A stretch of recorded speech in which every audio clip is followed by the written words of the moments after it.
여러분 안녕하십니까. 이숙TV의 이숙PD입니다. 요즘 우리 뉴스의 첫 번째는 당연히 코로나19가 되겠고요.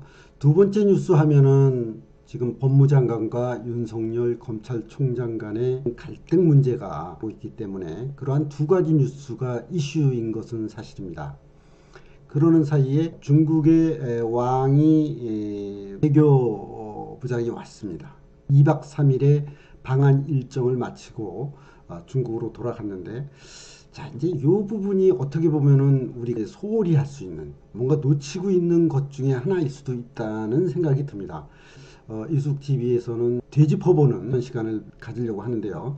왕이 부장의 경우에는 중국의 시진핑 주석과 함께 권력서열 22입니다. 권력서열 22이면 수뇌부를 제외하고 보면 상당히 높은 서열인 것은 틀림없는 사실입니다. 그래서 이번에 이 왕이 부장이 오면서 사드 문제라든가 경제협력 문제라든가 한한령 문제라든가 이러한 부분이 지금 어떻게 얽혀가고 있는지에 대해서 좀 이야기를 해보려고 합니다.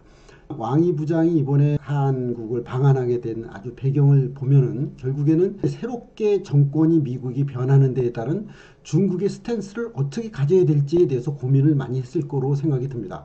사실은 이러한 것들이 대륙과 해양사이에 껴있는 대한민국의 선택이 늘 신경이 쓰이는 것이죠. 우리 대한민국으로서는 지금 경제는 중국에 많이 기대어 있는 상태이고 또 안보 문제는 미국하고 밀착되어 있는 관계입니다. 뭘 우리가 선택한다는 의미는 아닌 것 같아요. 어느 정도에서 밸런스를 가지고 균형 외교를 하느냐, 이것이 가장 핵심인데요.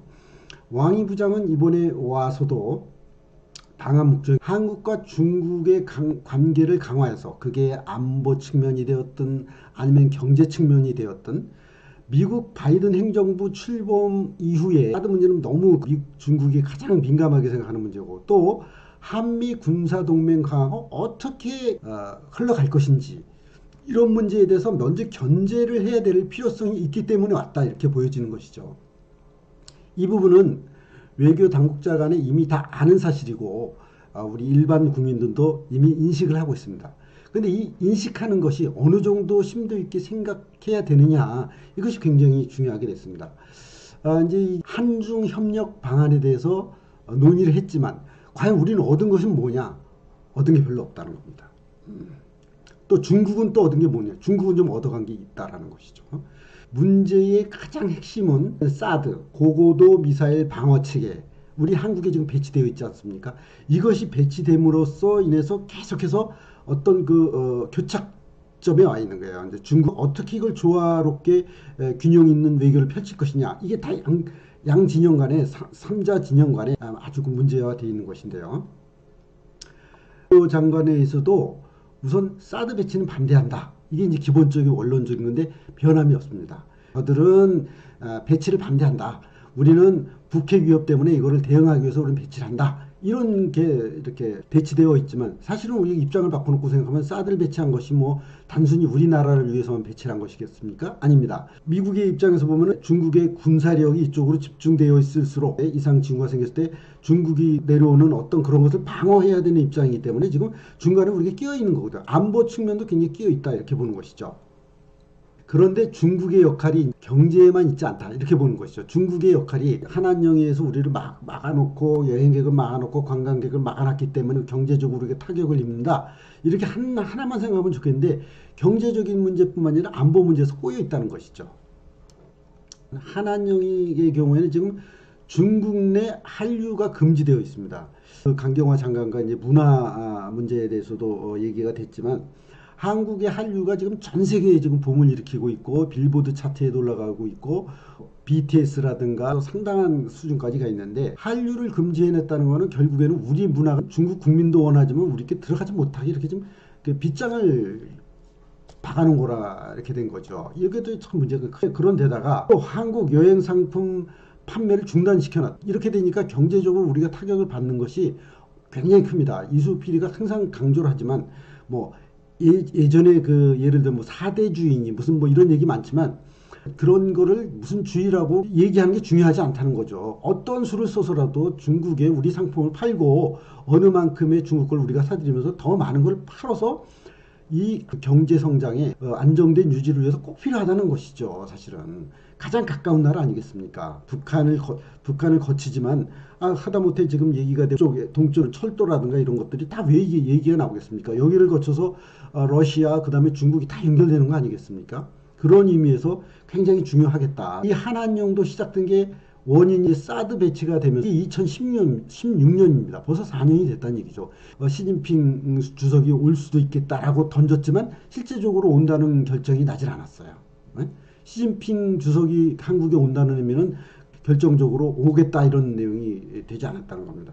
일부에서는 오지 말라고 하지만 와야 되는 겁니다. 와서 그들이 풀어놓을 선물이 있을 것이고 우리가 주어질 것들이 있고 이런 것들이 쌍방간의 협상이 돼서 적정 수준까지 이루어져야지 이 긴장이 완화되고 또 경제가 지금 어려울 때 우리의 활력소가 된다는 것이죠. 이것이 안 되고 계속해서 연장되면은 그만큼 우리 국민들이 경제적으로 어떤 곤란을 받거나 또는 경제 발전에 어려움을 받는 건 너무 자명한 일이기 때문인 것이죠. 2017년도에 이제 문재인 정부 출범 이후에 여러 가지 문제에 대해서 이런 원칙을 세운 게 있습니다. 세 가지인데 사드에 추가 배치를 하지 않겠다. 미국의 MD 체제를 가입하지 않겠다. 그 다음에 한미일 군사동맹 참여를 하지 않겠다라는 이제 3불 원칙을 선언을 했습니다. 2017년도에. 이를 그래서 이제 봉합을 했지만 그러나 이전으로 돌아간다는 건 한한령이 풀리고 중국의 여행객들이 오고 왔다 갔다 이렇게 되는데 이게 풀리지 않은 상태예요. 예를 들어서 코로나19가 풀리더라도 이거 한한령이 있는 이상에는 왔다 갔다 할 수 없는 상황이라 이거죠. 다시 말해서 경제적으로 우리가 그 이전에 가졌던 베네핏이 전혀 없는 거예요. 중국도 마찬가지예요. 우리께 필요한 것이 들어가고 한류가 들어가고 그래야 되는데 안 들어가기 때문에 그들도 그만큼 어려움에 처한 게 아니겠습니까? 쌍방간에 지금 어려움이 처해 있다 이겁니다.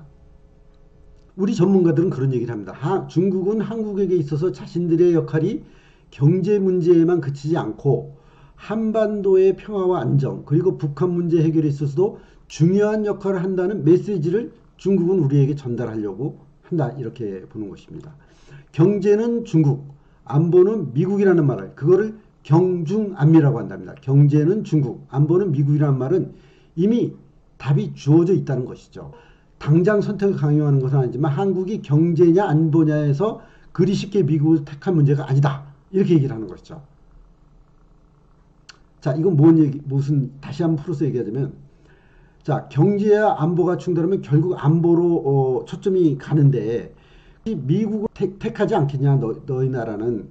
그러나 한국이 경제냐 안보냐에서 그리 쉽게 미국을 선택할 문제가 아니다라고 일종의 견제구를 계속 던지고 있는 것입니다. 그게 이제 우리에게 던지는 것도 되고 미국에게도 던지는 그런 시사점이 된다는 것이죠.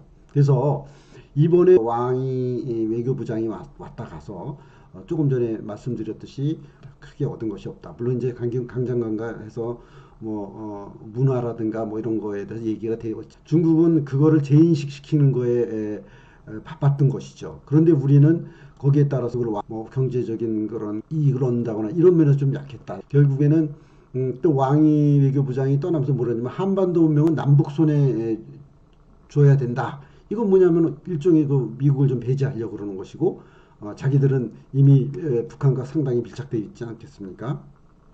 바이든 정부가 출범을 앞두고서 일찌감치 우리에게 견제구를 던지기 위해서 방문을 했고 실제적으로 시진핑이 방문한다거나 이런 거는 결정된 것이 없이 우리에게 그런 인식만 시켜주고 떠나버리는 그런 상황이 돼버렸습니다. 향후 이 부분에 대해서 우리는 좀 더 적극적으로 외교 문제에 나서야 될 것으로 보여집니다. 그렇지 않으면 이거 길어질수록 한한령이나 이런 게 길어지고 사드 문제가 계속해서 진전이 되지 않을 만큼 우리는 경제적으로 힘들 것 같습니다. 따라서 좀 더 적극적인 외교, 다원 외교에 의해서 중국과 미국 사이에서 어떤 한 곳에 확 이렇게 밀착되기보다는 양쪽의 균형 외교를 통해서 우리 한반도의 안정과 그 다음에 경제적인 발전을 기해야 할 것으로 보여집니다. 여러분 오늘은 왕이 부장의 방한에 따른 문제를 한번 되짚어 보았습니다. 여러분 감사합니다.